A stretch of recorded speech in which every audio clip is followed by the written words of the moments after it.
took a walk.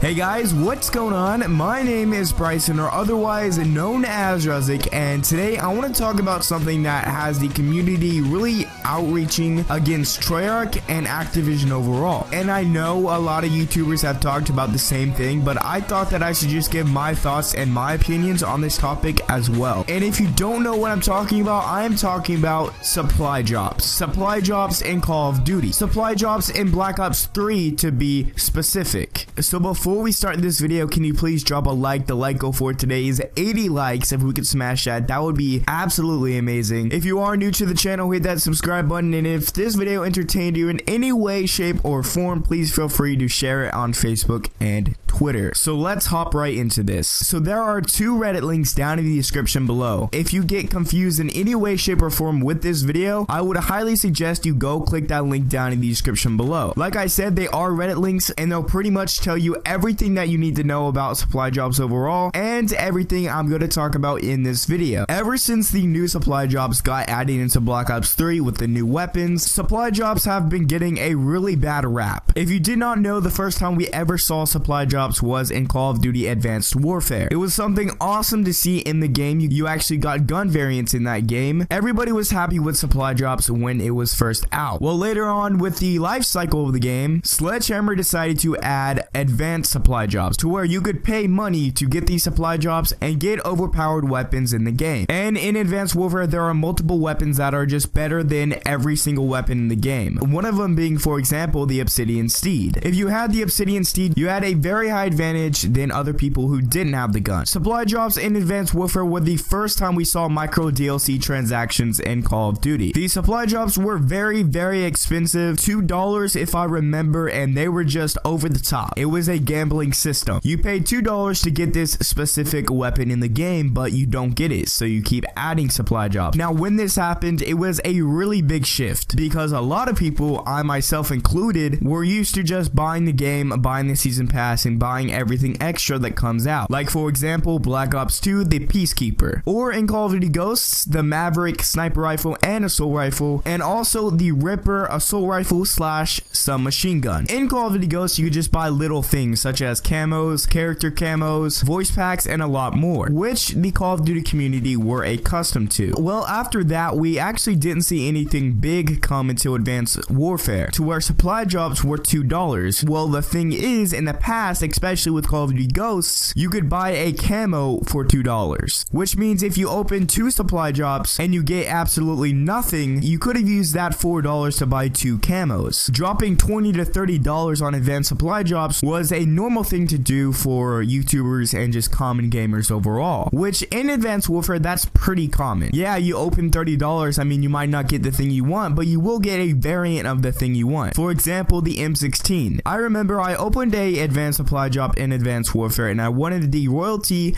M16. I didn't get that exact M16, but I got a different version of the M16, which caused the M16 itself to unlock so I can use both versions. So in Advanced Warfare, you had better odds of getting the weapon you want. But in Black Ops 3, we actually don't have gun variants, which made the chances of you getting a new weapon very, very slim. And because people aren't getting the weapons they want, people are sending David Vonderhaar and Treyarch overall tremendous hate, which is the wrong thing to do, because at the start of Black Ops 3, Treyarch actually did not want supply drops. They didn't want supply drops in Black Ops 3, but once they said that, Activision came in and said, hey, that is not the way we're gonna do it. There will be supply drops in Black Ops 3 because we want that money. Activision is pretty much being money whores at this point, and with the recent success of Advanced Warfare and their advanced supply drops, of course Activision wouldn't go back to no supply drops because they got so much money in that game. But the thing is, with these supply drops, they aren't actually helping the game. They are not helping the community. If anything, they're actually pushing the community away. We're actually starting to think that this is actually a bad thing because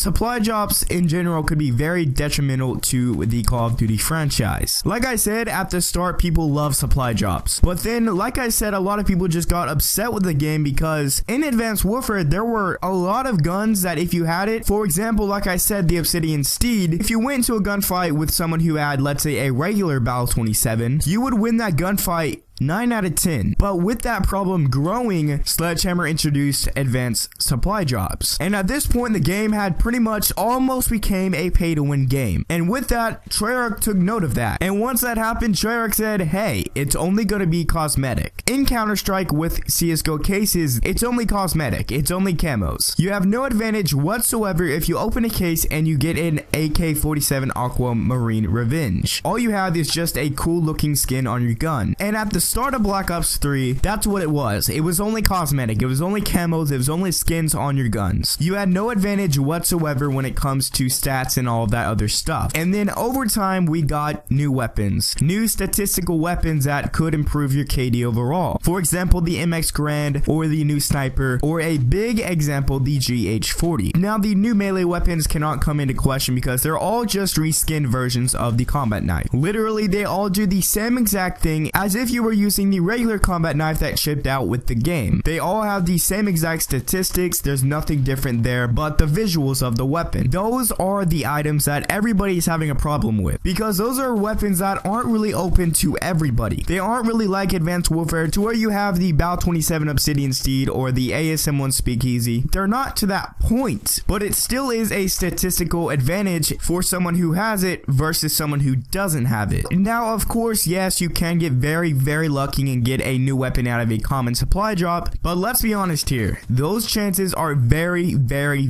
very slim. So if you are trying to grind crypto keys and you are trying to get these crypto keys so you can open rare or common supply drops to get the new weapons, good luck, because the chances are so incredibly slim that it almost forces you to pay money to get these new weapons. I have a friend on YouTube that actually paid $200 in supply drops that only got the Marshall 16 and the butterfly knife. Those are the only two weapons he got out of those $200. And with those $200, you could literally buy 3 copies of Black Ops 3. People have said in the past, hey Ruziic, why don't you do a supply drop opening? Well, there is a reason for that. I've in general only spent about $30 in micro DLC on Black Ops 3. Only $30, which is probably one of the reasons why I have no weapons, no DLC weapons in Black Ops 3. I have none of the new weapons in the game, and I've only spent $30 in Black Ops 3. $30. That's already too much, because in Call of Duty Ghosts, I could literally hop on there. The weapons are from $2 to $3, so I could pretty much buy 15 Ripper submachine guns in Call of Duty Ghosts, but in Black Ops 3, I spent $30 and got absolutely nothing. And I still don't have the crossbow,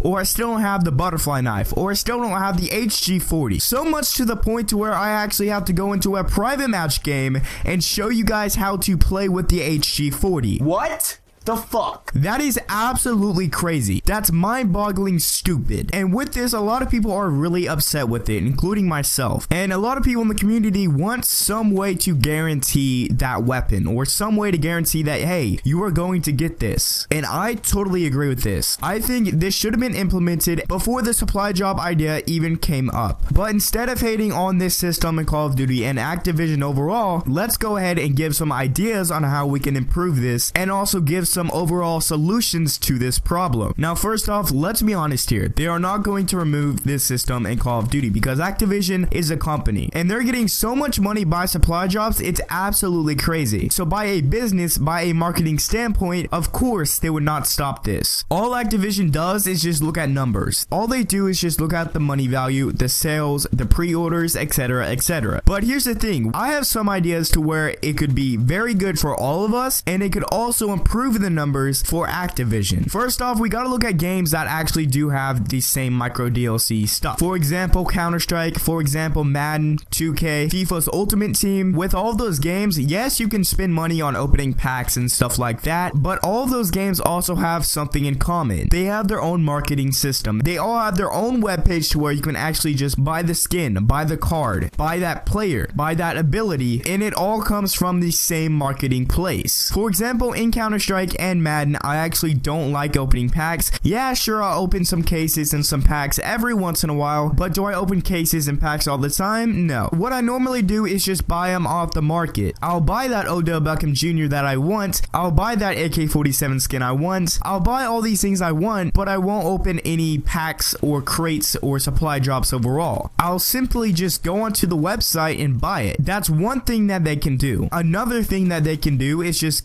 take the gun itself and put it at a just flat price. For example, the HG40 is 200 crypto keys, and if you want to buy it, it's 600 COD points. I myself am with the idea that because you paid $60 to get this game, and including if you did buy the season pass, because you paid $60 plus another $50, you should be able to get these weapons, if not for free, but for a certain price. Map packs is just another thing overall, because DLC helps the game developers improve what they have on the game itself, so DLC map packs are just another ball game overall. Another idea is that they could add challenges. For example, in 2K, you can actually do this challenge, and you can do multiple challenges to get an amethyst LeBron James. That's something I'm working towards right now, but I want the same idea in Black Ops 3. You can do these challenges, you can do these multiple challenges, and if you get it done, what you'll be rewarded with is this new gun. It makes it totally fair to everybody because they can do this challenge and it's completely free. So if little 12-year-old Jimmy does not want to use daddy's credit card,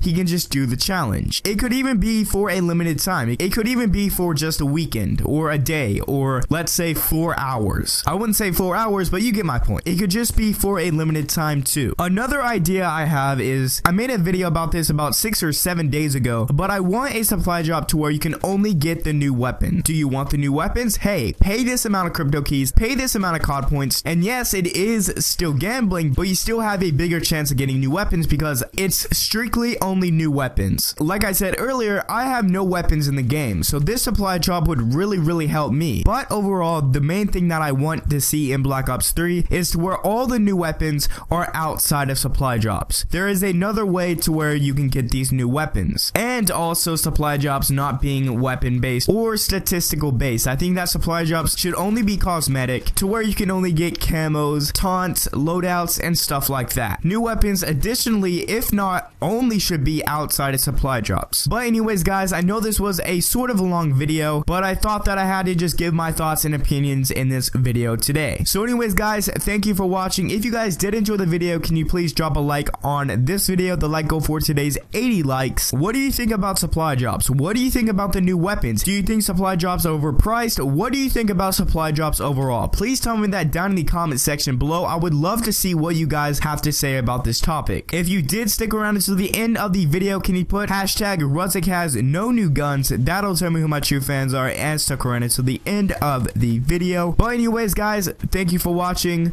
My name has been Ruziic, and I will see you guys on the next one. Peace.